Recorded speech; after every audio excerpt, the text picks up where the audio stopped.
거지세요? 그 말을 들은 순간 가슴이 철렁했습니다. 젊은 여자가 저를 가리키며 하는 말이었거든요. 안녕하세요. 저는 73세 박영순입니다. 저의 작은 수첩에 꾹꾹 눌렀으며 하루를 시작합니다. 오늘 목표 10,000원. 차가운 바람이 뺨을 스치는데도 저는 오늘도 리어카를 끌고 나섭니다. 매일 이 시간이면 저는 폐지를 주우러 나서죠. 우리 동네 품격 떨어뜨리지 마세요. 저 할머니 때문에 아파트가까지 떨어지겠다니까? 73년을 살아오면서 이런 말을 들을 줄은 몰랐습니다. 사람들은 저를 보며 고개를 돌리죠. 하지만 그들은 모릅니다. 제 지갑 속에는 그들이 상상도 못할 비밀이 있다는 걸. 왜 저는 이런 선택을 했을까요? 그 이유를 알게 되면 여러분도 놀라실 거예요. 구독과 좋아요를 눌러주시면 제게 큰 힘이 됩니다. 새벽 5시 알람 소리보다 먼저 눈이 떠집니다. 오늘로 벌써 2년째예요. 매일 이 시간이면 몸이 저절로 일어나거든요. 무릎이 시큰거려도 허리가 아파도 저는 이불을 젖히고 일어섭니다. 작은 거울 앞에서 하얀 머리를 빗어 넘기며 생각했어요.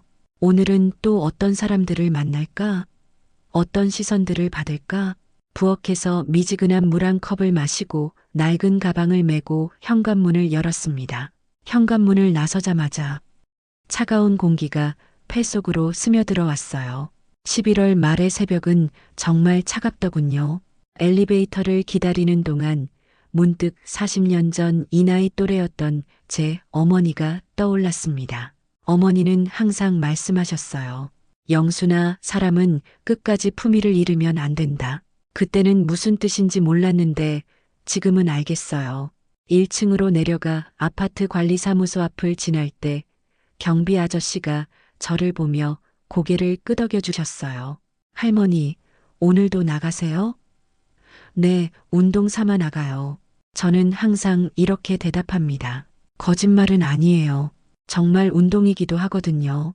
정문을 나서자 찬 바람이 얼굴을 때렸습니다. 하지만 이상하게 기분이 나쁘지 않았어요.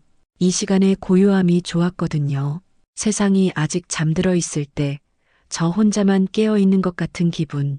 리어카를 끌고 첫 번째 목적지인 상가 쪽으로 향했습니다.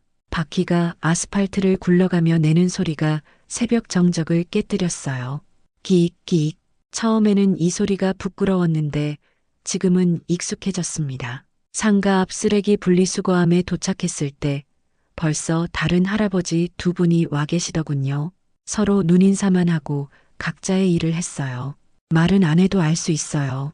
다들 비슷한 사정이겠구나. 골판지 몇 장을 찾아서 리어카에 실었습니다. 작은 박스들도 몇 개 보였어요.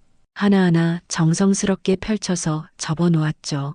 이런 작업을 하다 보면 마음이 차분해져요. 뭔가 정리되는 기분이 들거든요.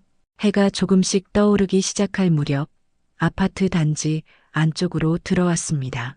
여기가 제가 가장 조심스러워하는 구역이에요. 왜냐하면 여기 사는 분들이 저를 어떻게 보는지 알기 때문이죠. 106동 앞을 지나갈 때였어요. 창문에서 누군가 저를 내려다보는 게 느껴졌습니다. 고개를 살짝 들어보니 젊은 여자가 팔짱을 끼고 서 있더군요. 표정이 그리 좋지 않았어요. 107동 쪽 분리수거함에서 작업을 하고 있는데 뒤에서 목소리가 들렸습니다. 여보, 또 저 할머니야. 아침부터 기분 나빠. 우리 집 앞에까지 와서 그 소리를 듣는 순간 손이 떨렸어요. 하지만 모른 척하고 계속 골판지를 정리했습니다. 30년 넘게 살아온 이 동네에서 이런 소리를 듣게 될 줄은 몰랐거든요. 지은아, 그냥 내버려둬. 할 일이 없으신가 보다. 남자 목소리가 들렸어요. 그나마 조금 나은 톤이었지만 여전히 저를 동정하는 듯한 뉘앙스였어요. 할 일이 없어서가 아니라 정말 생계가 어려우시니까 그러시는 거 아니겠어요? 그때 다른 여자분이 말씀하셨어요. 목소리가 따뜻했어요. 저는 그분께 고마운 마음이 들었습니다. 하지만 처음 그 젊은 여자 지은이라고 불린 분의 목소리는 더 날카로워졌어요. 생계가 어려우면 복지관이나 동사무소에 가야지. 왜 우리 아파트에서 이러는 거예요? 솔직히 보기 안 좋잖아요. 가슴이 뜨끔했습니다. 하지만 저는 계속 고개를 숙이고 제 할 일만 했어요. 골판지 조각 하나하나를 조심스럽게 펼치면서 마음속으로 중얼거렸습니다. 참자, 영순아. 그냥 참자. 아이들한테도 안 좋은 영향 갈 것 같은데. 그 말을 듣는 순간 정말 가슴이 아팠어요. 저도 한때는 어린아이를 키워본 엄마예요. 제 모습이 아이들에게 나쁜 영향을 준다니 그런 생각은 해본 적이 없었는데 리어카에 골판지를 실으면서 저도 모르게 그분들 쪽을 한번 쳐다봤어요. 지은이라는 분은 20대 후반쯤 되어 보였어요. 예쁘게 화장을 하고 좋은 옷을 입고 있었죠. 옆에 있는 남자분은 정장을 입고 출근 준비를 하고 있었고요. 그때 지은 씨와 눈이 마주쳤습니다. 순간 그녀의 얼굴에 짜증스러운 표정이 확실히 드러났어요. 마치 왜 쳐다봐? 라고 하는 것 같았죠. 저는 얼른 고개를 숙이고 리어카를 끌고 그 자리를 떠났습니다. 바퀴 소리가 유난히 크게 들렸어요. 끼익끼익. 마치 제가 여기 있다는 걸 온 세상에 알리는 것 같아서 부끄러웠어요. 108동을 지나면서 생각했습니다. 나는 정말 거지일까? 거울 속 제 모습을 떠올려 봤어요. 낡은 옷, 헝클어진 머리, 구부정한 등. 객관적으로 보면 그럴 수도 있겠구나 싶었어요. 하지만 동시에 억울한 마음도 들었습니다. 저는 아무한테 피해를 주지 않아요. 그저 버려진 폐지를 줍고 있을 뿐이에요. 그런데 왜 저를 그런 눈으로 보는 걸까요? 백구동 앞에서 잠시 쉬면서 작은 수첩을 꺼내봤어요. 오늘 목표인 1만 원이라고 적혀 있었죠. 지금까지 모은 폐지로는 한 3천 원 정도 될 것 같았어요. 아직 갈 길이 멀었네요. 그때 또 다른 목소리가 들렸습니다. 엄마, 저 할머니 뭐 하는 거예요? 5살 정도 되어 보이는 여자아이가 저를 가리키며 엄마에게 물어봤어요. 아이의 엄마는 얼른 아이 손을 잡아 끌며 말했어요. 쳐다보지 마. 빨리 가자. 아이는 뒤돌아보며 계속 저를 바라봤어요. 그 순수한 눈빛에서는 경멸이나 혐오 같은 건 보이지 않았어요. 그저 호기심일 뿐이었죠. 아, 아직 순수하구나 생각하니 마음이 조금 따뜻해졌어요. 하지만 곧 다시 현실로 돌아왔습니다. 저는 여전히 여기서 이런 일을 하고 있고 사람들은 저를 그런 시선으로 보고 있으니까요. 점심시간이 다가올 무렵 리어카가 제법 무거워졌어요. 골판지와 신문지, 작은 박스들로 가득 찼거든요. 이제 고물상으로 가야 할 시간이었어요. 고물상 아저씨는 친절하셨어요. 할머니, 오늘도 수고하셨어요. 저울에 올려놓고 계산해 주시는 모습을 보니 정말 고마웠어요. 이 세상에는 따뜻한 사람들도 있구나 싶었죠. 7천 원 나왔네요. 목표까지 3천 원이 부족했지만 오늘은 이 정도로 만족하기로 했어요. 너무 무리하면 몸이 힘들거든요. 집으로 돌아가는 길에 다시 그 아파트 단지를 지나야 했어요. 이번에는 빈 리어카를 끌고 있으니 소리가 더 컸어요. 그때 또 지은 씨를 만났습니다. 이번에는 친구들과 함께 있었어요. 제가 지나가자 친구 중 한 명이 말했어요. 어머, 진짜 매일 보이네. 저 할머니. 지은 씨가 대답했어요. 그러니까 말이에요. 거지인가? 우리 동네 품격 떨어뜨리는 거 아닌지 몰라요. 저 할머니 때문에 아파트 값까지 떨어질 것 같아요. 그 말을 듣는 순간 정말 다리에 힘이 빠지는 것 같았어요. 하지만 저는 계속 걸었습니다. 한 발 한 발. 집까지만 가자. 그것만 생각했어요. 엘리베이터를 기다리면서 거울에 비친 제 모습을 봤어요. 정말 초라해 보였어요. 지쳐 보이고 늙어 보이고 불쌍해 보였죠. 하지만 동시에 생각했습니다. 그래도 나는 살아있다. 그래도 나는 아직 무언가를 할 수 있다. 집에 들어와서 7천 원을 작은 통장에 기록했어요. 그리고 내일의 목표도 다시 1만 원으로 적었죠. 창밖을 바라보며 생각했습니다. 내일은 또 어떤 하루가 될까? 또 그런 말들을 들어야 할까? 하지만 저는 포기할 수 없어요. 이유가 있거든요. 아직 아무도 모르는 정말 특별한 이유가. 어제 그 말이 아직도 귓가에 맴돕니다. 지은 씨가 친구들 앞에서 던진 그 말이요. 거지, 품격, 아파트값. 하나하나가 가슴에 박힌 가시처럼 아팠어요. 잠을 자려고 해도 자꾸 떠오르더군요. 새벽 4시 30분, 평소보다 30분 일찍 일어났습니다. 잠이 오지 않아서요. 거울 앞에 서니 얼굴이 더 초라해 보였어요. 눈가의 주름이 더 깊어진 것 같고 입술도 더 말라 보였죠. 오늘은 다른 길로 가볼까 생각했지만 결국 같은 길로 나섰습니다. 피한다고 해서 달라질 게 없잖아요. 73년을 살면서 배운 게 있다면 피할 수 없으면 견뎌야 한다는 거예요. 리어카를 끌고 나서는데 오늘따라 바퀴 소리가 더 크게 들렸어요. 끼익끼익. 마치 제가 여기 있다는 걸 온 동네에 알리는 것 같아서 민망했습니다. 첫 번째 상가에 도착했을 때 평소보다 일찍 나온 덕분인지 좋은 골판지를 몇 장 찾을 수 있었어요. 깨끗하고 큰 것들이었죠. 오늘은 운이 좋네 생각하며 조심스럽게 리어카에 실었습니다. 그런데 두 번째 장소에서 문제가 생겼어요. 쓰레기 봉투를 정리하던 중에 갑자기 어지러움이 밀려왔거든요. 아마 어제 받은 스트레스 때문인 것 같았어요. 요즘 들어 이런 일이 자주 생겼거든요. 벽에 손을 짚고 잠시 쉬고 있는데 뒤에서 걱정스러운 목소리가 들렸어요. 중년 남성분이 저를 바라보고 계시더군요. 마음이 따뜻해졌어요. 괜찮다고 잠깐 어지러워서 그렇다고 대답했지만 그분은 병원에 가보라고 권하셨어요. 고마운 마음이 들었지만 더 이상 폐를 끼치고 싶지 않아서 얼른 그 자리를 떠났습니다. 오전 8시쯤 아파트 단지 안으로 들어왔습니다. 출근하는 사람들과 아이들을 학교에 보내는 엄마들로 분주했어요. 저는 가능한 한 조용히 눈에 띄지 않게 움직이려고 했어요. 107동 앞 분리수거함에서 작업을 하고 있는데 익숙한 목소리가 들렸습니다. 지은 씨 친구가 저를 보며 또 오셨다고 말하더군요. 고개를 들어보니 지은 씨가 핸드폰을 들고 있었어요. 설마 저를 찍고 있는 건 아니겠죠? 지은 씨는 정말 징그럽다며 대답했어요. 그 말을 들은 순간 가슴이 쿵 내려앉았습니다. 징그럽다니, 제가 그렇게 보이는 건가요? 우리 애들한테도 안 좋은 영향 갈 것 같아서 스트레스라는 말까지 덧붙였어요. 저는 더 빨리 작업을 마치고 싶었지만 손이 떨려서 제대로 되지 않았어요. 그때 지은 씨의 5살 딸아이가 나타나서 저를 보며 왜 쓰레기통을 뒤지냐고 물어봤어요. 아이의 순수한 질문이었지만 지은 씨는 쳐다보지 말라며 아이를 억지로 끌고 갔어요. 저 때문에 순수한 아이까지 이상한 걸 배우게 되는 건 아닐까 싶어 마음이 아팠습니다. 계속 작업을 하고 있는데 갑자기 핸드폰 카메라 소리가 들렸어요. 찰칵. 고개를 들어보니 지은 씨가 저를 찍고 있었습니다.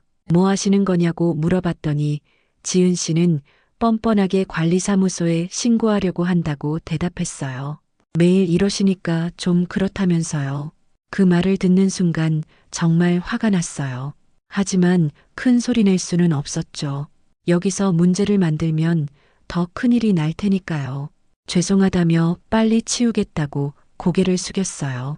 지은 씨는 콧방귀를 끼며 돌아서면서 맨날 이러니까 우리가 얼마나 스트레스 받는지 아느냐는 말을 남기고 가버렸어요. 저는 혼자 남아서 떨리는 손으로 계속 폐지를 주었습니다. 1시간 뒤쯤 108동 앞에서 또 다른 일이 생겼어요. 어지러움이 다시 밀려와서 잠깐 쪼그리고 앉아 쉬고 있었거든요. 그런데 지은 씨가 다른 엄마들과 함께 또 나타났어요. 저기 또 저러고 있다며 저를 가리키는 지은 씨의 목소리가 들렸어요. 다른 엄마 중 한 분은 괜찮으냐며 걱정해 주셨지만 지은 씨는 연기하는 거 아니냐며 동정심 유발하려고 한다고 차갑게 말했어요. 다른 엄마가 그래도 사람이 쓰러져 있는데라고 하니까 쓰러진 게 아니라 그냥 앉아 있는 거라며 진짜 아프면 병원에 가야지 여기서 왜 이러냐고 했어요. 저는 일어서려고 했지만 다리에 힘이 들어가지 않았어요. 결국 벽에 손을 짚고 천천히 일어났죠. 착한 엄마가 다가와서 정말 괜찮으냐고 물어봤지만 저는 괜찮다며 감사하다고 대답하고 리어카를 끌고 그 자리를 벗어났어요. 뒤에서 지은 씨가 봐라, 멀쩡하지 않냐며 진짜 연기였다고 말하는 소리가 들렸어요. 그 말을 듣는 순간 눈물이 날 뻔했어요. 하지만 참았습니다. 여기서 울면 정말로 그들이 원하는 모습이 될 테니까요. 점심때쯤 되어서 잠시 공원 벤치에 앉아 쉬고 있었어요. 가져온 김밥 하나를 먹으면서 내가 정말 잘못된 걸까 생각했죠. 그때 한 할아버지가 옆에 앉으시더군요. 오늘도 고생이 많다고 하시길래 그냥 운동 삼아서 한다고 대답했어요. 그 할아버지는 운동이 무슨 자신도 해봤는데 보통 일이 아니라며 존경스럽다고 하셨어요. 그 따뜻한 말에 마음이 조금 달래졌어요. 세상에는 저를 이해해주는 사람도 있구나 싶었죠. 요즘 젊은 사람들이 우리를 어떻게 생각하는지 모르겠다며 한숨을 쉬시는 할아버지께 그래도 다 이해해 주실 거라고 대답했지만 속으로는 확신이 서지 않았어요. 오후에 다시 작업을 계속했는데 이번에는 더 큰 문제가 생겼어요. 지은 씨가 핸드폰으로 라이브 방송을 시작한 거였어요. 진짜 답답해서 방송을 켠다며 우리 동네에 매일 나타나는 할머니가 있다고 말하더군요.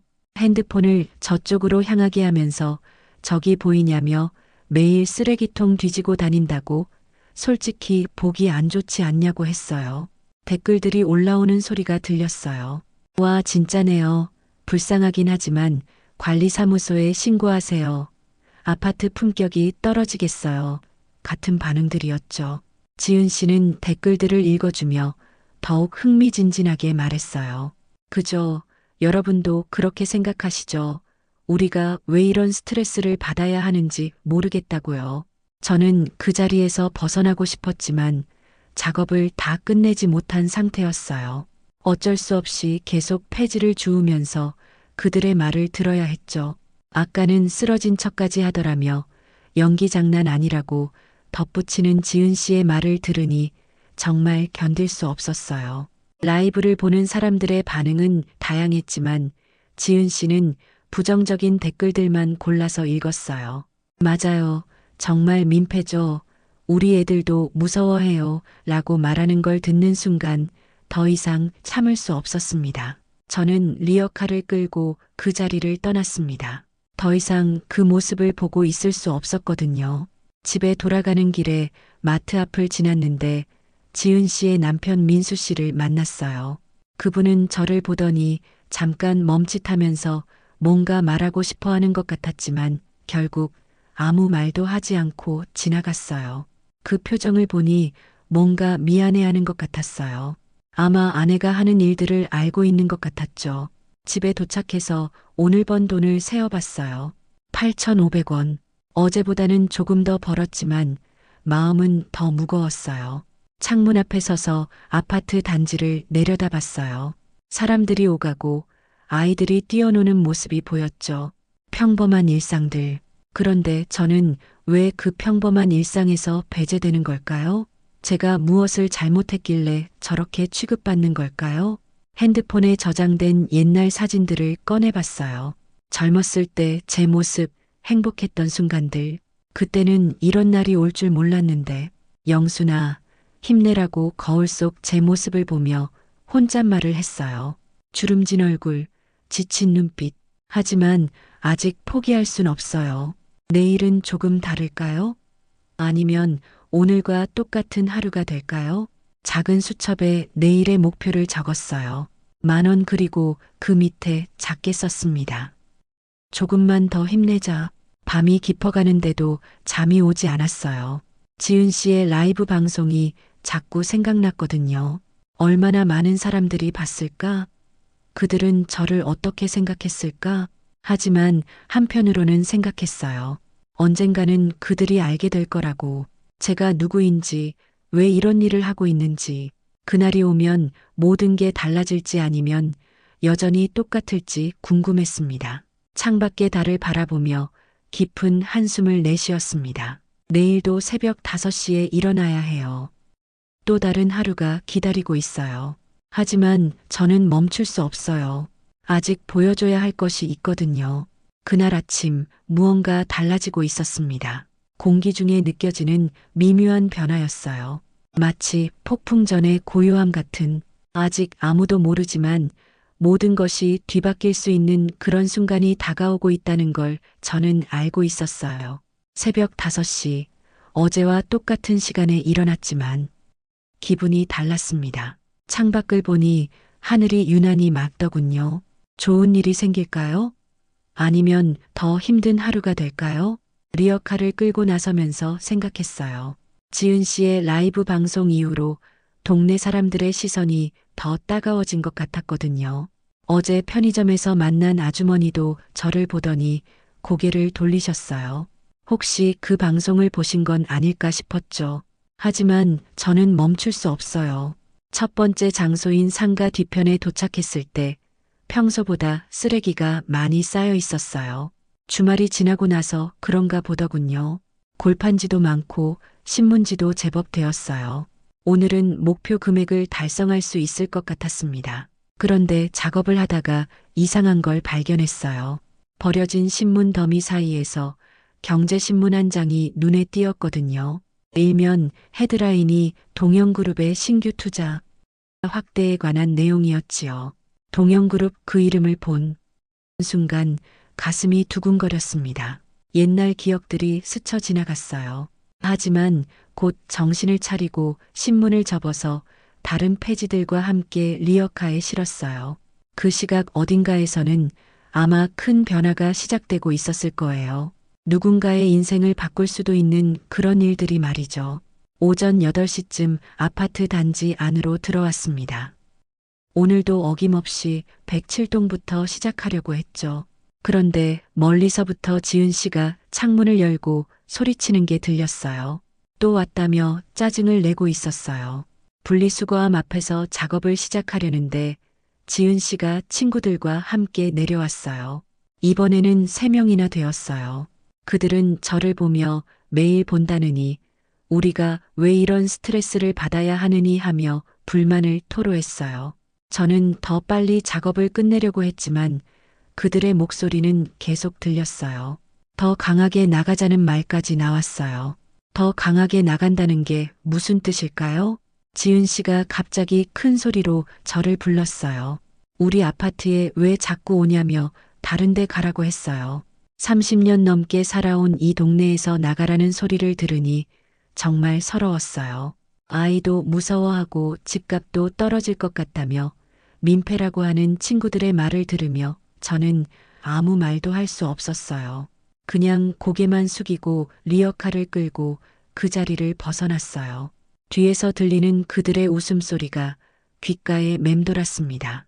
108동 쪽으로 피해 있는데도 그들의 목소리가 들렸어요.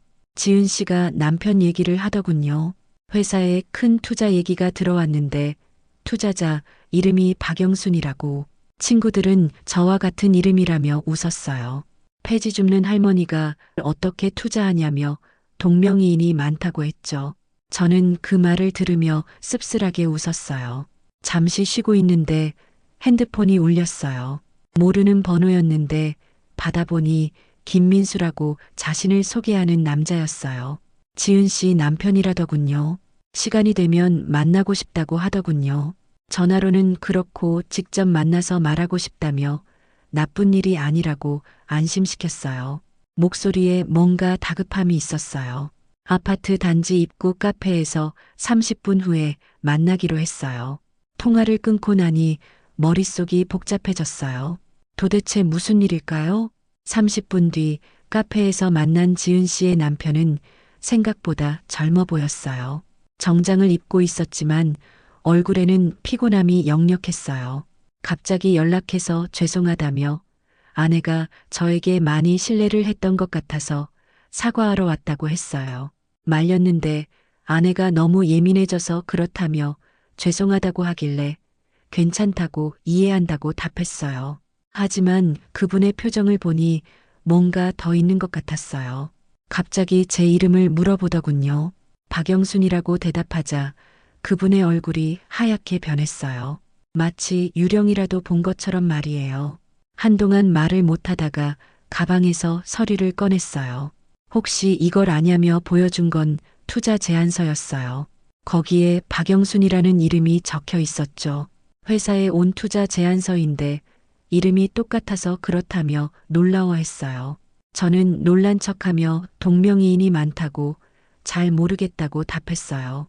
그분은 여전히 의심스러운 눈빛으로 저를 바라봤어요. 하지만 제 모습을 보니 아닌 것 같다는 표정이었어요. 폐지를 줍는 할머니가 투자를 할 리는 없다고 생각하는 것 같았죠.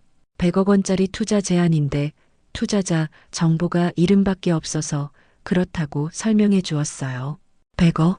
그 말을 들으니 마음이 복잡해졌어요.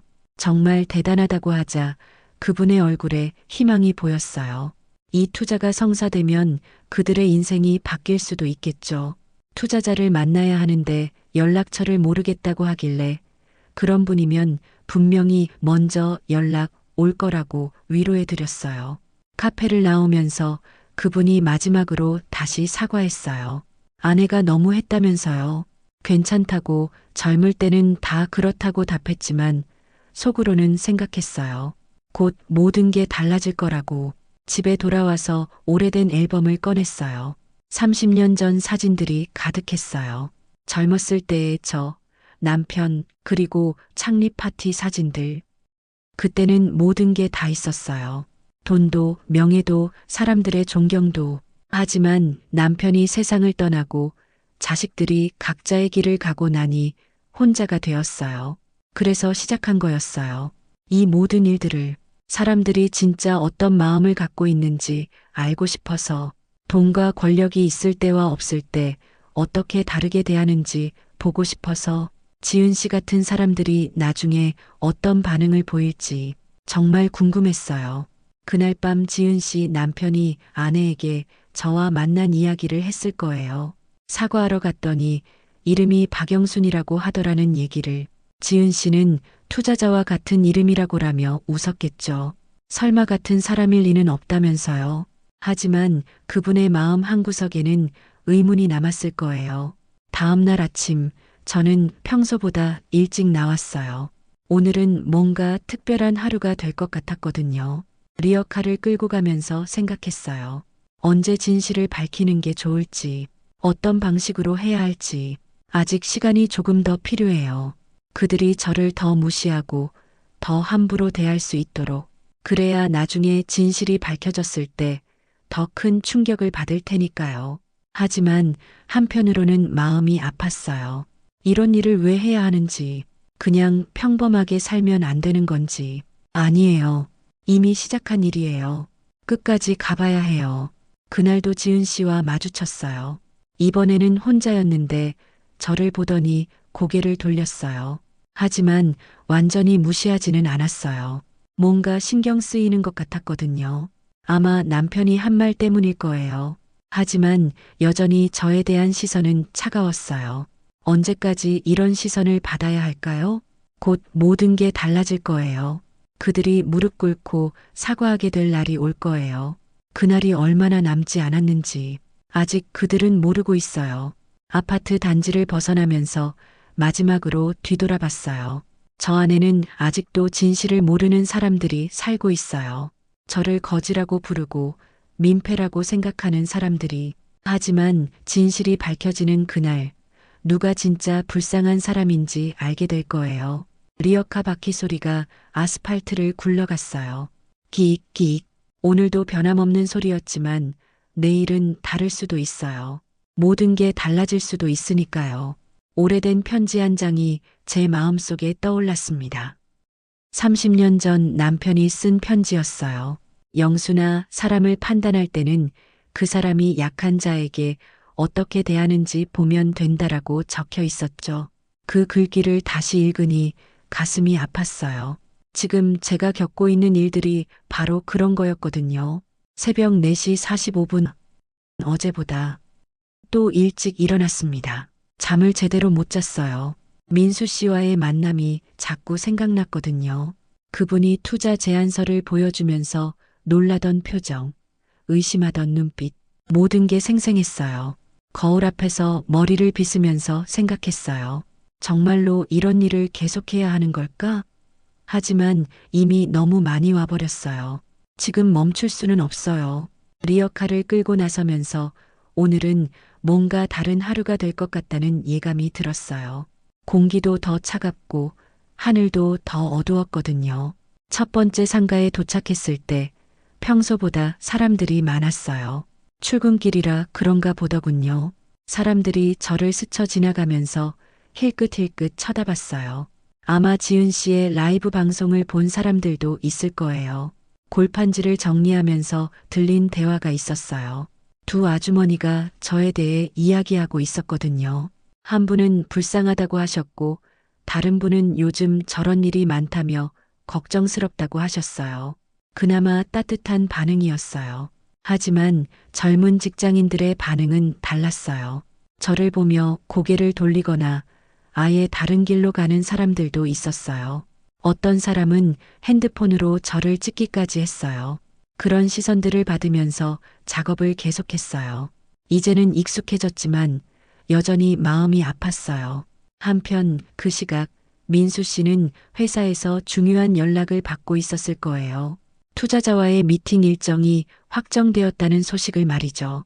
박영순이라는 투자자가 다음 주 금요일에 만나자고 했다는 것을. 하지만 여전히 연락처나 자세한 정보는 알 수 없었을 거예요. 민수 씨는 그 소식을 들으면서도 계속 어제 만난 할머니 생각을 했을 거예요. 정말 우연의 일치일까? 아니면 뭔가 연관이 있는 걸까?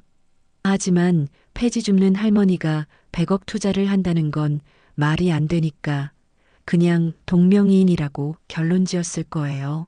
오전 9시쯤 아파트 단지에 들어왔을 때 평소와 다른 광경이 펼쳐져 있었어요. 관리사무소 앞에 사람들이 모여 있었거든요.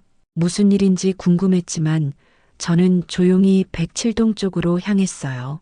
그런데 분리수거함에서 작업을 시작하려는데 관리사무소에서 나온 직원분이 저에게 다가왔어요. 40대 중반 정도 되어 보이는 남자분이었어요. 정중하게 말씀하시길 주민들로부터 민원이 들어왔다고 하더군요.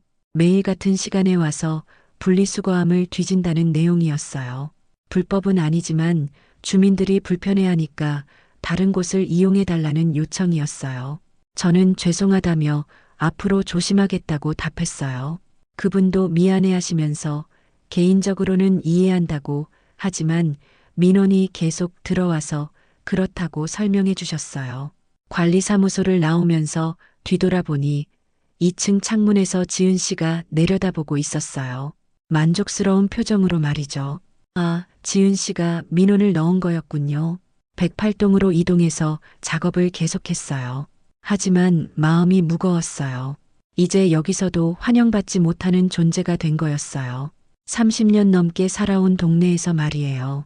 그때 갑자기 아이 울음소리가 들렸어요. 상가 계단 쪽에서 나는 소리였어요.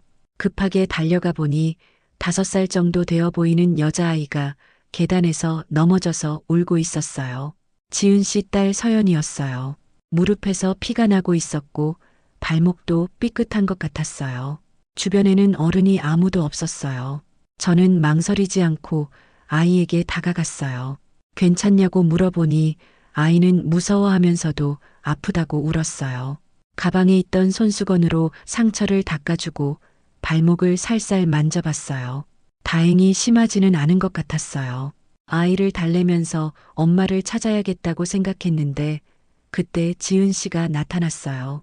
멀리서 달려오더니 아이를 보고 깜짝 놀라는 표정을 지었어요. 하지만 저를 보자 표정이 급변했어요. 왜 우리 애를 만지냐며 화를 냈어요. 우리 애 건드리지 말라며 아이를 제게서 떼어놓았어요. 저는 아이가 넘어져서 다쳤다고 설명했어요. 상처도 닦아주고 있었다고요. 하지만 지은 씨는 들으려 하지 않았어요. 오히려 더 화를 내면서 누가 도와달라고 했냐고 소리쳤어요. 아이는 울면서 할머니가 도와줬다고 말했지만 지은 씨는 아이에게 낯선 사람한테 가까이 가면 안 된다고 혼냈어요. 그리고 저에게는 앞으로 우리 애한테 절대 접근하지 말라고 경고했어요. 저는 아무 말도 할 수 없었어요. 아이를 도와준 게 잘못된 일이 될 줄은 몰랐거든요. 지은 씨는 아이를 안고 가면서도 계속 저를 노려봤어요. 그 모습을 보면서 정말 마음이 아팠어요. 저도 한때는 어린 자식을 키워본 엄마입니다. 아이가 다쳤을 때 누군가 도와주면 고마워했는데 지금은 그런 일이 의심과 경계의 대상이 된 거예요. 아이의 울음소리가 멀어져 가면서 저는 한동안 그 자리에 서 있었어요. 정말로 제가 그렇게 위험한 존재일까요?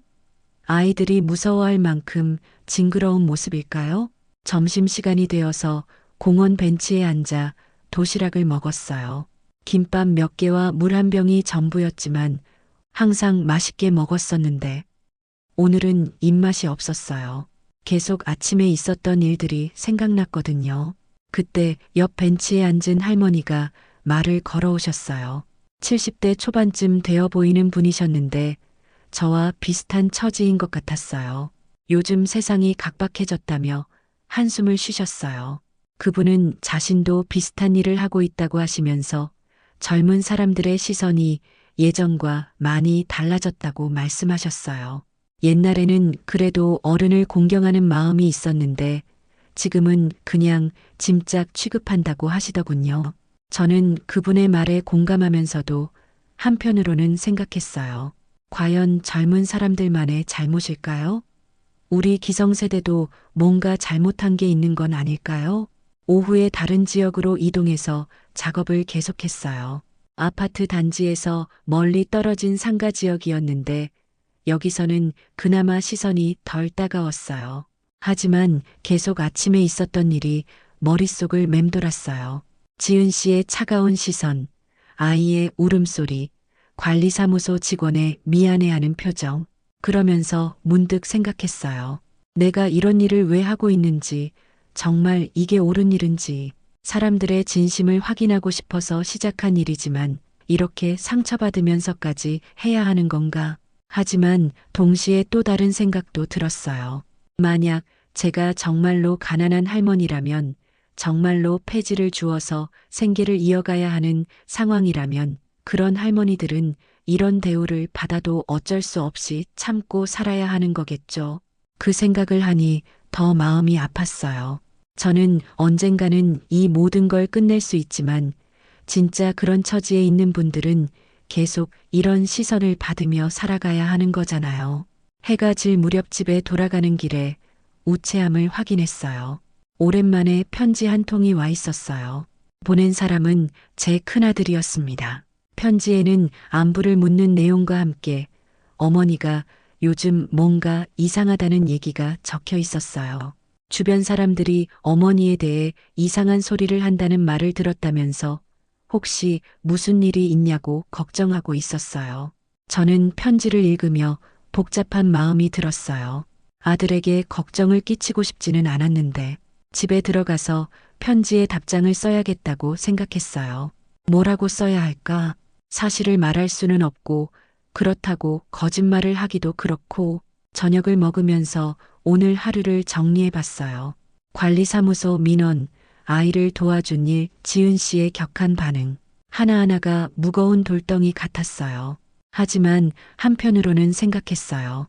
이제 정말 끝이 가까워지고 있는 것 같다고. 민수 씨의 투자자 미팅도 다음 주로 정해졌고 상황도 점점 복잡해지고 있고 그날 밤 침대에 누워서 오래된 앨범을 또 꺼내봤어요. 남편과 함께 찍은 사진들, 아이들이 어렸을 때 사진들. 그때는 모든 게 행복했는데 남편이 남긴 편지들도 다시 읽어봤어요. 사람을 판단할 때는 그 사람이 약한 자에게 어떻게 대하는지 보라던 말, 진정한 인격은 어려울 때 나타난다던 말들. 그 말들이 지금 제가 하고 있는 일과 얼마나 맞아떨어지는지 새삼 느꼈어요. 지은 씨 같은 사람들이 저를 어떻게 대하는지 보면 그들의 진짜 모습을 알 수 있는 거겠죠. 하지만 동시에 의문도 들었어요. 저는 그들을 시험하고 있는 건가요? 그럴 권리가 저에게 있는 건가요? 잠들기 전에 마지막으로 창밖을 봤어요. 내일은 또 어떤 하루가 될지, 지은 씨는 또 어떤 일을 벌일지, 민수 씨는 투자자 미팅 준비를 하면서 뭘 생각할지 말이에요. 모든 게 점점 복잡해지고 있어요. 하지만 이제 정말 마지막이 가까워지고 있는 것 같아요. 진실이 밝혀지는 그날까지 조금만 더 견뎌야 해요. 안녕하세요. 투자자 박영순입니다. 그 말을 하는 순간 회의실 안에 모든 것이 정지된 것 같았어요. 시간도, 호흡도, 심지어 공기마저도 멈춘 것 같았죠. 민수 씨의 얼굴이 하얗게 변하는 걸 보니 정말로 시작된 거였어요. 그날은 금요일이었습니다. 투자자 미팅이 잡힌 날이죠. 새벽에 일어나서 평소와는 다른 준비를 했어요. 예전에 입던 정장을 꺼내서 다림질하고 머리도 미용실에서 단정하게 정리했어요. 거울 속 제 모습은 완전히 달라져 있었어요. 폐지 줍던 초라한 할머니는 어디에도 없었어요. 대신 품격 있는 투자자의 모습이 서 있었죠. 과연 그들이 알아볼 수 있을까요? 아침 9시, 평소라면 리어카를 끌고 나갔을 시간이었어요. 하지만 오늘은 운전기사가 기다리고 있는 고급 승용차를 탔어요. 차창으로 아파트 단지가 보였어요. 민수 씨 회사에 도착했을 때 제 마음은 복잡했어요. 과연 이게 옳은 일일까? 이런 식으로 그들을 놀라게 하는 게 맞는 건가? 하지만 이미 여기까지 온 이상 끝까지 가봐야죠. 회사 로비에서 이름을 말하는데 직원이 저를 보며 정중하게 인사했어요. 투자자 박영수님이시냐고 다들 기다리고 계신다고 했죠. 그 말을 듣는 순간 가슴이 두근거렸어요. 엘리베이터를 타고 올라가면서 생각했어요. 민수 씨는 지금 어떤 마음일까? 100억 투자를 받을 수 있다는 기대감으로 설레고 있을까? 아직도 저를 의심하고 있을까? 7층에서 내려서 회의실로 향했어요. 복도를 걸으면서 들리는 제 하이힐 소리가 유난히 크게 느껴졌어요. 똑똑똑, 마치 운명이 다가오는 소리 같았죠. 회의실 문 앞에 도착했을 때 잠시 멈춰 섰어요. 이 문을 열면 모든 게 달라질 거예요. 지난 2년간 제가 겪어온 모든 일들이 한순간에 뒤바뀔 거예요. 문을 열었습니다. 회의실 안에는 민수 씨와 동료 3명이 앉아 있었어요. 모두 정장을 깔끔하게 차려입고 서류도 정리해 놓고 긴장한 표정으로 기다리고 있었죠. 민수 씨가 고개를 들어 저를 보는 순간 그의 표정이 완전히 바뀌었어요. 처음에는 정중한 미소를 지으려다가 점점 의아한 표정이 되더니 마침내 충격에 빠진 얼굴이 되었죠. 저는 침착하게 회의실로 들어가서 정중히 인사했어요. 안녕하세요. 투자자 박영순입니다. 그 말을 하는 순간 회의실 안이 완전히 조용해졌어요. 민수 씨는 한동안 말을 못했어요. 입을 벌렸다 닫았다 하면서 마치 꿈을 꾸는 것 같은 표정이었죠. 동료들도 상황을 이해하지 못하는 것 같았어요. 혹시 그 할머니? 민수 씨가 떨리는 목소리로 물었어요. 저는 미소를 지으며 대답했어요. 네, 맞습니다. 매일 아침 폐지를 주우러 다니던 그 할머니예요. 그 순간 회의실 안의 모든 사람들이 완전히 얼어붙었어요. 누군가 연필을 떨어뜨리는 소리만 드르륵 들렸죠. 저는 준비해온 서류 가방을 테이블에 올려놓고 천천히 앉았어요. 그들이 아직도 믿지 못하는 표정을 짓고 있는 걸 보니 정말로 큰 충격을 받은 것 같았어요. 믿기지 않으시죠? 제가 먼저 말을 꺼냈어요. 그동안 여러분께 폐를 끼친 것 같아서 죄송합니다. 특히 민수 씨 부인께는. 민수 씨의 얼굴이 더욱 하얗게 변했어요. 아내가 저에게 어떻게 했는지 떠올리고 있는 것 같았어요. 거지라고 했던 말, 아파트 품격을 떨어뜨린다고 했던 말, 민폐라고 했던 말들. 저는 서류 가방에서 투자 계획서를 꺼냈어요. 완벽하게 정리된 100페이지 분량의 문서였어요. 여러분 회사의 현황을 면밀히 분석해 봤다고, 성장 가능성이 매우 높다고 설명했어요. 100억 원을 투자하고 싶습니다. 그 말을 들은 순간 동료 중 한 명이 물을 쏟았어요. 모든 게 너무 갑작스럽고 믿기 어려웠을 거예요. 매일 쓰레기통을 뒤지던 할머니가 100억을 투자하겠다니. 민수 씨가 겨우 입을 열었어요. 어떻게 이런 일이 가능하냐고, 정말 이해할 수 없다고 했죠. 저는 차근차근 설명해 드렸어요. 제가 누구인지, 왜 그런 일을 했는지, 6.25 전쟁 영웅이었던 아버지의 딸이라는 것, 동영그룹 창업주의 부인이었다는 것, 남편이 세상을 떠난 후 외로움을 달래기 위해 시작한 일이라는 것, 사람들의 진심을 알고 싶었어요. 제가 말했을 때 회의실 안이 더욱 조용해졌어요. 돈과 권력이 있을 때와 없을 때 사람들이 어떻게 다르게 대하는지 보고 싶었어요. 민수 씨의 표정이 점점 어두워졌어요. 아마 아내의 행동들이 하나하나 떠오르고 있을 거예요. 라이브 방송으로 저를 조롱했던 일, 관리사무소에 민원을 넣었던 일, 아이를 도와줬는데도 화를 냈던 일. 그래서 일부러 그런 일을 하신 거예요? 동료 중 한 명이 떨리는 목소리로 물었어요. 네, 정확히 말하면 사회 실험이었다고 할 수 있겠네요. 그 말을 듣는 순간 민수 씨가 고개를 푹 숙였어요. 얼마나 충격적이었을까요? 자신의 아내가 거대한 부자를 거지라고 조롱했다는 사실을 알게 된 기분이 어땠을까요? 저는 투자 조건을 설명하기 시작했어요. 특별한 조건은 없다고, 단지 회사가 건전하게 성장하기를 바랄 뿐이라고 했죠. 그리고 한 가지 부탁이 있다고 덧붙였어요. 이 일은 아직 비밀로 해주세요. 왜냐고 묻는 그들에게 설명했어요. 아직 끝나지 않았다고, 조금 더 지켜보고 싶다고, 특히 지은 씨의 반응을 말이에요. 미팅은 2시간 넘게 진행되었어요. 투자 조건, 계약서 검토, 향후 일정 등을 하나하나 정리했죠. 처음에는 충격에 빠져 있던 그들도 점점 현실을 받아들이기 시작했어요. 하지만 민수 씨만은 계속 어두운 표정이었어요. 중간중간 죄송하다는 말을 반복했어요. 아내가 저에게 어떻게 했는지 알고 있으니까요. 괜찮습니다. 저도 배운 게 많아요. 제가 위로해드렸지만 그분의 마음이 편하지 않다는 건 뻔히 보였어요. 미팅이 끝나고 회사를 나오면서 생각했어요. 이제 정말로 마지막 단계가 남았구나. 지은 씨가 이 사실을 알게 될 때 과연 어떤 반응을 보일까요? 집에 돌아가는 차 안에서 아파트 단지를 지나갔어요. 혹시 지은 씨가 창문가에서 내려다보고 있지는 않을까 싶어서 올려다봤는데 아무도 보이지 않았어요. 아마 평범한 금요일 오후를 보내고 있을 거예요. 오늘 일어난 일을 전혀 모른 채로 말이에요. 집에 도착해서 정장을 벗고 평상복으로 갈아입었어요. 거울을 보니 다시 평범한 할머니의 모습이었어요. 하지만 이제는 예전과 다른 기분이었어요. 저녁에 민수 씨가 집에 돌아가서 아내에게 무슨 말을 했을지, 사실을 다 털어놓을까요? 아니면 아직 비밀로 할까요? 지은 씨의 반응이 정말 궁금해요. 그날 밤 늦게 민수 씨에게서 문자가 왔어요.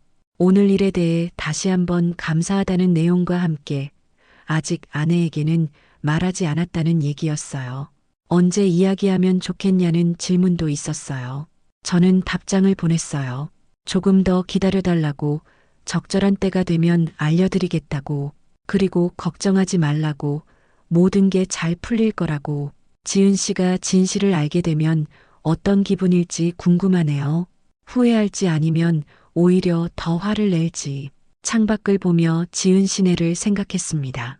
이 시간이면 가족들이 함께 저녁을 먹고 나서 다 함께 시간을 보내고 있을 것 같네요.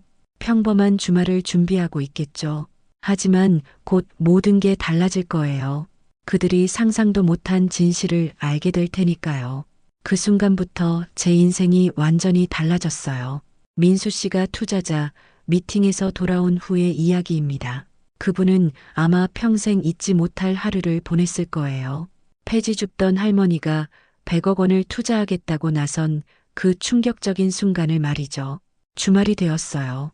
토요일 아침, 저는 평소처럼 새벽 5시에 일어났습니다. 하지만 오늘은 리어카를 끌고 나가지 않았어요. 대신 창가에 서서 아파트 단지를 내려다봤어요. 어제 민수 씨와의 미팅이 끝난 후 저는 많은 생각에 잠겼어요. 과연 이 모든 일이 옳은 것이었을까? 사람들을 시험하는 것 같아서 마음 한구석이 무거웠거든요. 하지만 동시에 생각했어요. 만약 제가 정말 가난한 할머니였다면 어땠을지 말이에요. 지은 씨 같은 사람들의 조롱과 멸시를 받으면서도 어쩔 수 없이 살아가야 했을까? 그런 분들을 생각하면 가슴이 아팠어요. 저는 언제든 이 실험을 끝낼 수 있지만 진짜 그런 처지에 계신 분들은 매일매일 이런 시선을 견뎌내며 살아가시잖아요. 오전 10시쯤 예상했던 대로 민수 씨에게서 전화가 왔어요. 목소리가 많이 떨리고 있었어요. 어제 일이 아직도 믿기지 않는다고, 꿈을 꾸는 것 같다고 하더군요. 그리고 가장 걱정되는 건 아내에게 어떻게 말해야 할지 모르겠다는 것이었어요. 지은 씨가 저에게 어떻게 했는지 생각하면 정말 창피하고 죄송하다고 계속 사과했어요. 저는 그분을 진정시켰어요. 아직 조급해할 필요 없다고, 때가 되면 자연스럽게 알려드리겠다고. 하지만 속으로는 복잡했어요. 언제, 어떤 방식으로 지은 씨에게 알려야 할까? 점심시간쯤 되어서 아파트 단지에 들르게 되었습니다. 지은 씨가 친구들과 함께 나오고 있었어요. 토요일이라 여유로운 모습이었어요. 카페에 가는 것 같았죠. 그들의 대화가 들렸어요. 여전히 저에 대한 이야기였어요. 관리사무소에 민원을 넣어서 성공했다며 뿌듯해하고 있었어요.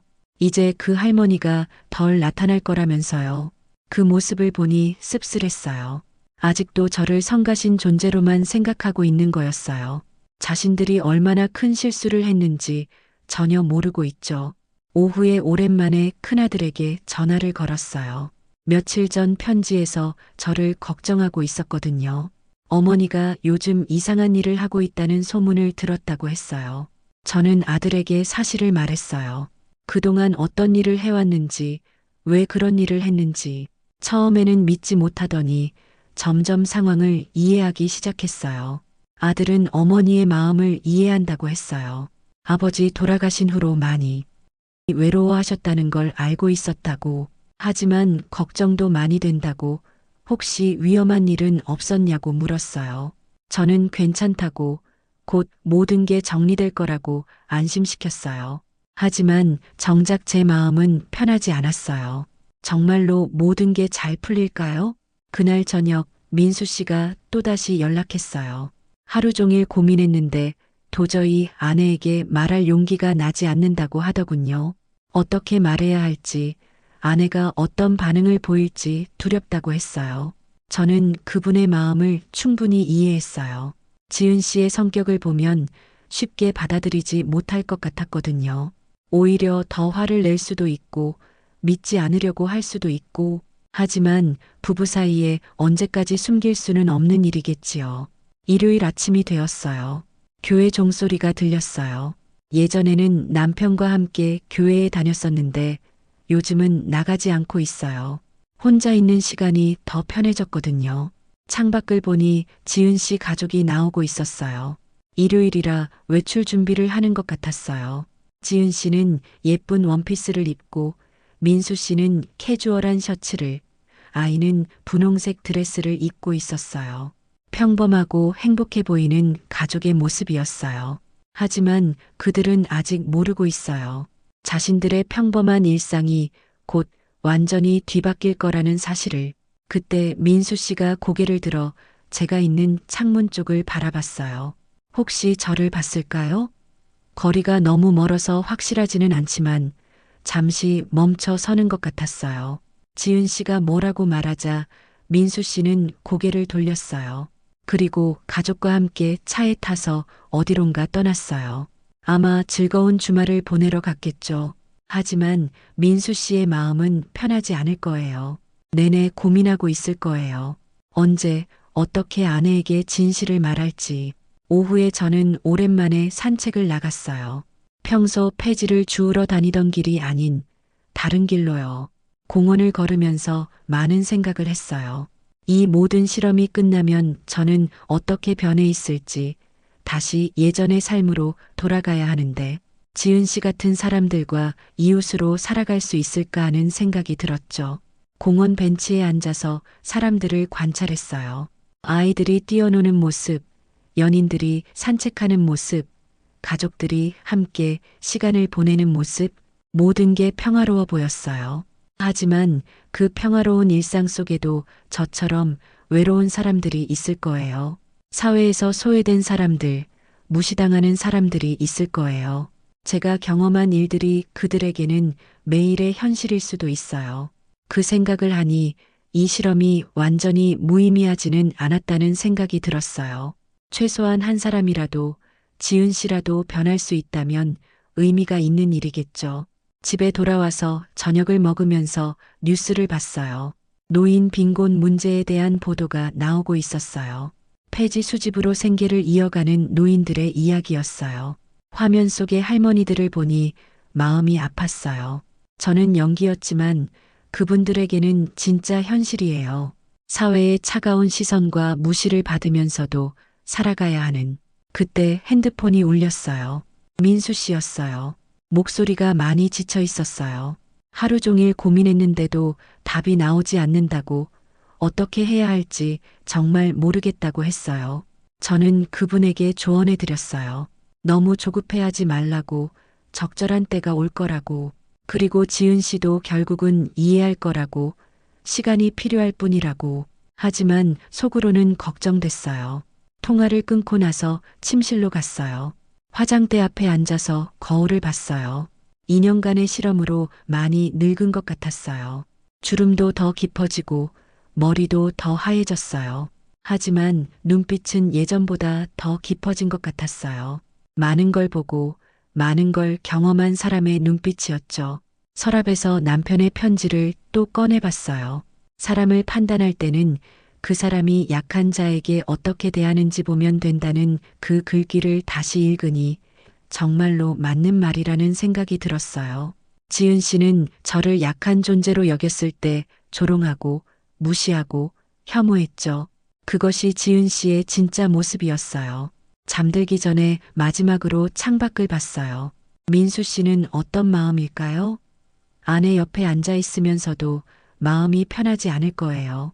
언제 진실을 말해야 할지, 어떻게 말해야 할지 고민하고 있을 거예요. 내일은 월요일이에요. 민수 씨는 출근해서 동료들과 마주쳐야 해요. 모두 지난 금요일의 충격적인 미팅을 기억하고 있을 겁니다. 저는 내일도 평범한 할머니로 하루를 시작할 거예요. 하지만 이제 예전과는 다른 마음으로요. 모든 진실이 밝혀지는 그날이 점점 가까워지고 있었습니다.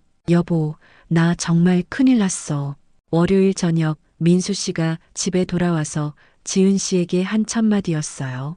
그동안 품고 있던 비밀을 더 이상 혼자 감당할 수 없었던 거죠. 저는 그날도 평소와 다름없이 하루를 보냈습니다. 새벽에 일어나서 창가에 서서 아파트 단지를 내려다보고 오래된 앨범을 들여다보며 지난 시간들을 회상했어요. 하지만 마음 한구석에서는 계속 기다리고 있었어요. 언제 모든 진실이 밝혀질지 말이죠.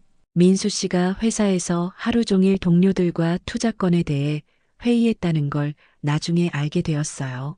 금요일에 그 충격적인 미팅 이후로 모든 게 급속도로 진행되고 있었거든요. 법무팀에서는 계약서를 검토했고 재무팀에서는 투자금 활용 계획을 수립했다고 하더군요. 하지만 민수 씨의 마음은 온통 집에 있었을 거예요. 아내에게 어떻게 말해야 할지, 언제 말해야 할지 계속 고민하고 있었을 테니까요. 그날 오후 창문 너머로 보니 지은 씨가 평소처럼 친구들과 카페에서 만나고 있었습니다. 아마 여전히 저에 대한 이야기를 하고 있었겠죠. 관리사무소에 민원을 넣은 후로 그 할머니가 덜 보인다며 뿌듯해했을 거예요. 하지만 그 확신은 몇 시간 후 완전히 무너져 버렸죠. 민수 씨가 집에 돌아온 건 오후 9시쯤이었어요. 평소보다 늦었죠. 저는 창가에서 그들 집을 바라보며 무슨 일이 일어날지 상상하고 있었습니다. 민수 씨의 표정이 심상치 않다는 건 지은 씨도 느낄 수 있었어요. 지은 씨가 무슨 일이냐고 물어봤을 때 민수 씨는 마침내 모든 걸 털어놓기 시작했어요. 투자자를 만났다는 이야기부터 시작했겠죠. 100억 원을 투자하겠다는 사람을 금요일에 만났다고. 그런데 그 사람이 누구인지 알면 깜짝 놀랄 거라고 했을 거예요. 지은 씨는 처음에 좋은 소식인 줄 알았겠죠. 남편 회사에 큰 투자가 들어온다니 기뻤을 거예요. 하지만 민수 씨의 표정을 보니 뭔가 복잡한 사연이 있다는 걸 느꼈을 거예요. 민수 씨는 천천히 조심스럽게 말했을 겁니다. 투자자의 이름이 박영순이라고. 그런데 그 사람이 바로 지은 씨가 그동안 조롱했던 그 할머니라고요. 지은 씨가 처음에 이해하지 못했다는 걸 상상할 수 있었어요. 무슨 말인지 모르겠다고 폐지 줍는 할머니가 어떻게 100억을 투자할 수 있냐고 반문했겠죠. 민수 씨는 계속 설명했을 거예요. 그 할머니가 사실은 6.25 전쟁 영웅의 딸이고 동영그룹 창업주의 부인이었다고. 수십조의 재산을 가진 사람이라고. 일부러 그런 일을 해왔다고 말이죠. 그 순간 지은 씨의 머릿속에는 지난 몇 달간의 기억들이 파노라마처럼 지나갔을 거예요. 저를 거지라고 부른 일, 라이브 방송으로 조롱한 일, 관리사무소에 민원을 넣은 일, 아이를 도와줬는데도 화를 낸 일. 지은 씨는 바로 주저앉았다고 했습니다. 다리에 힘이 빠져서 서 있을 수가 없었나 봐요. 자신이 얼마나 큰 실수를 했는지 깨달았을 때의 충격은 말로 표현할 수 없었겠죠. 민수 씨는 아내를 위로했겠죠. 괜찮다고 할머니께서 이해해 주실 거라고 했겠지만 지은 씨는 자책에 빠져 있었을 거예요. 그날 밤 지은 씨네 집에는 늦게까지 불이 켜져 있었습니다. 아마 잠을 이루지 못했겠죠. 계속 제 모습이 떠올랐을 거예요. 자신이 조롱할 때마다 고개를 숙이던 모습, 아이를 도와줄 때의 따뜻한 손길, 항상 죄송하다며 사과하던 모습. 화요일 아침이 되었어요. 지은 씨는 부은 눈으로 일어났습니다. 하루 종일 울었지요. 민수 씨는 출근하면서 아내를 걱정했습니다. 어떻게 할머니께 사과해야 할지 함께 생각해 보자고, 너무 자책하지 말라고 위로했겠죠. 하지만 지은 씨는 혼자서도 계속 괴로워했을 거예요. 친구들에게 저를 어떻게 말했는지, 라이브 방송에서 어떻게 조롱했는지 생각하면 정말 죽고 싶었을 거예요. 오후에 지은 씨가 용기를 냈습니다. 더 이상 미룰 수 없었나 봐요. 저에게 직접 가서 사과드려야 한다고 마음먹었던 거죠. 하지만 막상 제 집 앞에 서니 발걸음이 떨어지지 않았나 봐요. 어떻게 말해야 할지, 제가 용서해 줄지 두려웠을 거예요. 한참을 망설이다가 초인종을 눌렀어요. 딩동. 그 소리가 유난히 크게 들렸어요. 문을 열고 지은 씨를 보니 많이 초췌해진 모습이었어요. 하지만 저는 평온한 미소를 지으며 들어오라고 했습니다. 거실에 앉아서 지은 씨는 한동안 말을 못했어요. 무엇부터 어떻게 말해야 할지 모르는 것 같았죠. 저는 차를 끓여주면서 천천히 말하라고 했어요. 지은 씨는 마침내 제 앞에서 무릎을 꿇었습니다. 고개를 숙이고 떨리는 목소리로 사과했어요. 할머니, 제가 정말 죄송합니다. 제가 얼마나 큰 실수를 했는지 이제야 알겠어요. 용서해 주세요. 눈물을 흘리며 하는 말이 너무나 진심이라는 걸 느낄 수 있었어요. 저는 지은 씨의 손을 잡아 일으켜 세웠습니다. 그리고 따뜻하게 말했어요. 괜찮아요. 나도 젊을 때는 그랬어. 이렇게 스스로 잘못을 알게 된 것만으로도 충분해요. 지은 씨는 더 많이 울었어요. 제 너그러움이 자신을 더욱 부끄럽게 만들었나 봐요. 이렇게 좋은 사람을 그렇게 대했다는 게 믿어지지 않았겠죠. 저는 지은 씨에게 설명해 주었습니다. 왜 그런 일을 하게 되었는지, 사람들의 진심을 알고 싶었다고, 외로움 때문이었다고, 돈과 권력으로는 채울 수 없는 마음의 빈자리가 있었다고 말이에요. 지은 씨는 제 말을 들으며 더욱 미안해했어요. 외로운 할머니를 더 외롭게 만들었다는 생각에 가슴 아파했죠. 하지만 저는 오히려 고맙다고 했어요. 덕분에 많은 걸 배웠다고, 사람들의 마음을 알게 되었다고, 그리고 지은 씨 같은 사람도 결국은 변할 수 있다는 걸 보여주었다고 말했습니다. 2시간 넘게 대화를 나눈 후 지은 씨는 집으로 돌아갔어요. 표정이 한결 가벼워진 것 같았어요. 여전히 부끄럽고 미안해했지만 제가 용서해 주었다는 사실이 위로가 된 것 같았죠. 그날 저녁 민수 씨가 집에 돌아왔을 때 지은 씨는 모든 걸 말했을 거예요. 저에게 사과하러 갔던 일, 용서받은 일, 앞으로 어떻게 살아야 할지 다짐한 일까지 민수 씨가 아내에게 잘했다고 용기를 낸 것만으로도 대단하다고 격려해 주었을 것 같았습니다. 다음 날부터 지은 씨의 일상이 조금씩 바뀌기 시작했습니다. 예전처럼 다른 사람들을 함부로 판단하지 않으려고 노력하는 모습이 보였어요. 특히 어려운 처지에 있는 사람들을 볼 때는 더욱 신중했죠. 아이에게도 설명해주는 모습을 봤어요. 사람을 겉모습으로 판단하면 안 된다고, 모든 사람에게는 각자의 사연이 있다고. 서연이는 어린 나이에도 엄마의 말을 이해하는 것 같았어요. 일주일 후 지은 씨가 서연이와 함께 다시 찾아왔습니다. 아이에게 저한테 인사드리라고 하더군요. 서연이는 저에게 그림을 그려서 선물했어요. 저와 자신이 손을 잡고 있는 그림이었어요. 그 그림을 받으며 정말 기뻤습니다. 그날부터 지은 씨와 저는 가끔씩 만나서 차를 마시며 이야기를 나누게 되었어요. 처음에는 어색했지만 점점 가까워졌죠. 한 달 후 지은 씨와 함께 새벽 산책을 하게 되었습니다. 예전에 제가 폐지를 주우러 다니던 그 시간의 말이에요. 산책을 하면서 지은 씨가 저에게 말했어요. 할머니께서 저에게 가르쳐 주신 것들이 정말 많아요. 앞으로 더 나은 사람이 되려고 노력하겠어요. 저는 지은 씨의 손을 꼭 잡아주며 말했습니다. 사람은 언제든 변할 수 있지. 중요한 건 깨닫는 마음이야. 지은이가 그걸 보여주었어. 그렇게 저희는 새로운 관계를 시작했어요. 할머니와 손녀뻘 되는 이웃이 아니라 서로를 이해하고 존중하는 진정한 친구로 말이죠. 봄이 왔습니다. 3개월 전만 해도 상상할 수 없었던 일이에요. 지은 씨와 제가 함께 벚꽃길을 걸으며 이야기를 나누고 있다니 말이죠. 서연이가 저와 손을 잡고 깡충깡충 뛰어다니는 모습을 보니 정말 많은 게 달라졌다는 걸 실감했습니다. 그 사이 우리 동네에도 많은 변화가 있었어요. 제가 더 이상 폐지를 주우러 나가지 않으니까 사람들도 점점 잊어가는 것 같았어요. 하지만 저는 잊지 않았습니다. 그 2년간의 경험이 제게 준 소중한 깨달음들을 말이에요. 투자건은 순조롭게 진행되었어요.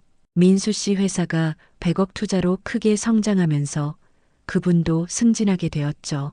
처음에는 미안해하며 받기 어려워했지만 저는 당당히 받으라고 격려해드렸어요. 그분의 능력으로 이뤄낸 결과니까요. 하지만 가장 큰 변화는 역시 지은 씨에게서 일어났습니다. 그날도 아침 9시 저희는 약속된 시간에 만났어요. 예전에 제가 리어카를 끌고 다니던 그 시간이죠. 하지만 이제는 운동화를 신고 가벼운 마음으로 산책을 하는 시간이 되었어요.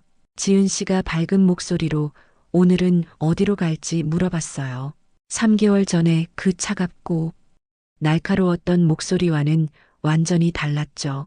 공원 쪽으로 가자고 하니 벚꽃 구경을 좋아할 거라며 서연이를 언급했어요.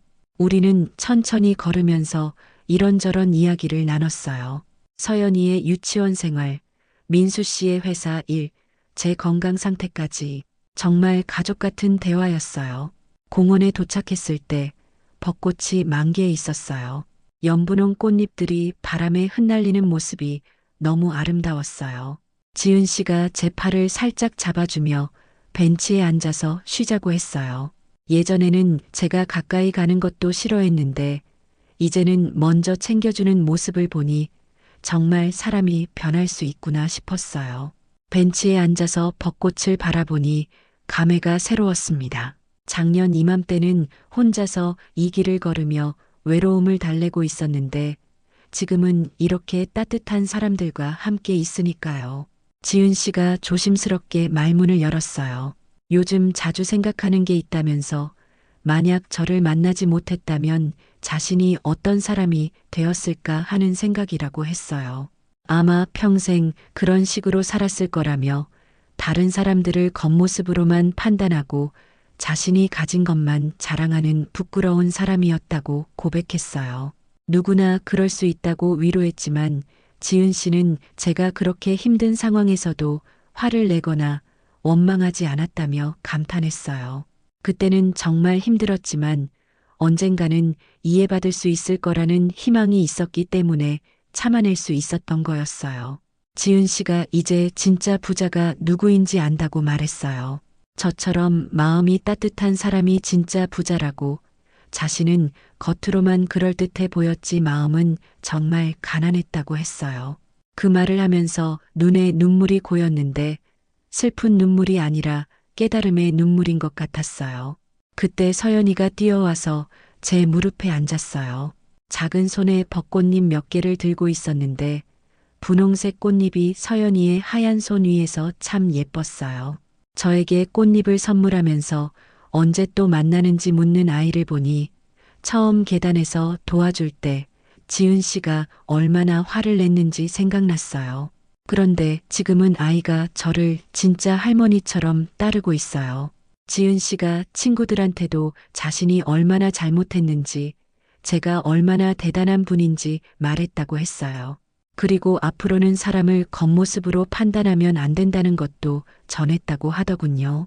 처음에는 친구들이 믿지 않았지만 점점 이해하기 시작했다고 했어요. 그 말을 듣고 보니 요즘 동네 분위기가 조금 달라진 것 같긴 했어요. 예전보다 사람들이 서로에게 더 관심을 갖고 어려운 이웃들을 도우려고 하는 모습들이 보였거든요. 지은 씨는 제 덕분에 동네가 더 따뜻해진 것 같다며 나비 효과라고 표현했어요. 1시간 정도 공원에서 시간을 보낸 후 우리는 다시 집으로 향했어요. 돌아가는 길에 예전에 제가 폐지를 주었던 장소들을 지나쳤어요. 지은 씨가 107동 앞 분리수거함을 보며 그때 정말 힘들었을 거라고 했어요. 힘들었지만 의미 있는 시간이었다고 답했어요. 사람들의 진짜 마음을 알 수 있었고 나쁜 마음만 본 건 아니라 좋은 마음도 많이 봤다고 설명했어요. 걱정해 주시던 분들, 도와주려던 분들이 있었기 때문에 견딜 수 있었다고 했죠. 지은 씨는 자신이 왜 그런 마음을 갖지 못했을까 자책했지만 그때는 때가 안 됐던 거라고 위로했어요. 지금 이렇게 변한 것만으로도 충분하다고 말이에요. 집 앞에 도착했을 때 지은 씨가 갑자기 멈춰서더니 꼭 하고 싶은 말이 있다고 했어요.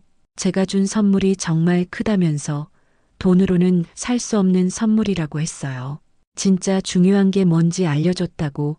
돈이나 체면이 아니라 사람에 대한 따뜻한 마음이 진짜 소중한 거라는 걸 깨닫게 해줬다고 고백했어요. 그 말을 들으니 가슴이 뭉클했어요. 제가 2년간 겪었던 모든 고생이 헛되지 않았다는 생각이 들었거든요. 저도 지은 씨한테서 많이 배웠다고, 사람은 정말로 변할 수 있다는 걸 보여줬다고 답했어요. 그날 저녁 혼자 집에 앉아서 지난 3개월을 되돌아봤어요. 지은 씨가 처음 와서 무릎 꿇고 사과하던 날부터 오늘까지 정말 많은 일들이 있었어요. 처음에는 어색했던 관계가 점점 자연스러워지고 이제는 진짜 가족 같은 사이가 되었어요. 지은 씨는 일주일에 3번씩 안부를 묻고 서연이는 저를 진짜 할머니처럼 따라요. 민수 씨도 가끔 와서 인사드리고 가는데 처음보다 훨씬 편안한 모습이에요. 그리고 무엇보다 저 자신도 많이 변했어요. 예전에는 외로움 때문에 시작한 일이었는데 이제는 진짜로 따뜻한 사람들에게 둘러싸여 살고 있어요. 늦은 저녁 지은 씨에게서 문자가 왔어요. 오늘도 고맙다면서 내일 서연이가 저에게 드릴 편지를 썼다고 하네요. 그 문자를 읽으니 저절로 미소가 지어졌어요. 그리고는 생각했습니다. 결국 내가 찾고 있던 건 이런 거였구나. 돈도 아니고 명예도 아니고 그냥 따뜻한 사람들과의 진심 어린 관계였구나. 남편이 편지에 썼던 말이 다시 떠올랐어요. 사람을 판단할 때는 그 사람이 약한 자에게 어떻게 대하는지 보면 된다는 그 말이요. 지은 씨는 처음에는 약한 존재로 보인 저를 무시하고 조롱했어요. 하지만 진실을 안 후에는 완전히 달라졌죠. 사람은 정말로 변할 수 있어요. 깨달음이 있으면, 진심이 있으면 누구든지 달라질 수 있어요. 밤이 깊어가면서 저는 마지막으로 남편 사진 앞에 앉았어요. 당신 말이 맞았다고, 사람의 진짜 모습은 어려운 상황에서 나타나는 거였다고, 그리고 진심은 언제나 통한다는 것도 맞았다고 말했어요. 이제 외롭지 않다고, 진짜 가족 같은 사람들이 생겼다고 전했어요. 다음 날 아침 지은 씨가 서연이와 함께 일찍 찾아왔어요. 서연이가 깔깔 웃으며 편지 봉투를 내밀었는데 서툰 글씨로 제 이름이 적혀 있었어요. 편지를 열어보니 사랑한다는 말과 함께 세상에서 제일 좋은 할머니라고, 앞으로도 계속 할머니 해달라고 적혀 있었어요. 그 편지를 읽는 순간 눈물이 나왔어요. 이런 순수한 사랑을 받을 수 있다니 정말 행복했어요. 서연이가 제 품에 안기면서 영원히 친구하자고 말했을 때 저는 깨달았어요.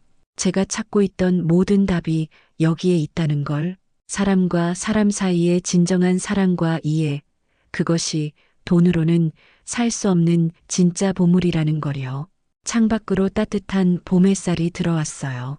새로운 계절이 시작되었고 저에게도 새로운 인생이 시작된 거였어요. 그때 그 차갑고 외로웠던 새벽들이 이렇게 따뜻한 아침을 만들어준 소중한 시간이었다는 생각이 들었어요.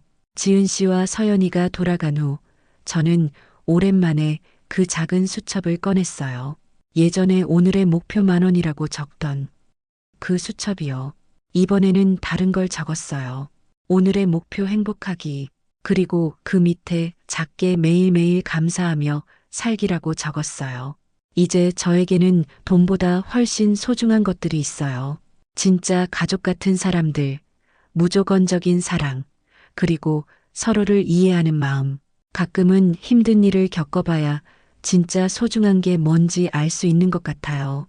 진짜 부자는 돈을 많이 가진 사람이 아니라 따뜻한 마음을 가진 사람입니다. 그런 마음은 돈으로 살 수 없는 세상에서 가장 소중한 보물이니까요. 이 이야기는 편견과 선입견이 사람을 어디까지 몰아갈 수 있는지, 그리고 진심과 이해가 어떻게 우리를 변화시키는지 보여주고 있습니다. 인생에는 후회되는 순간이 있기 마련이에요.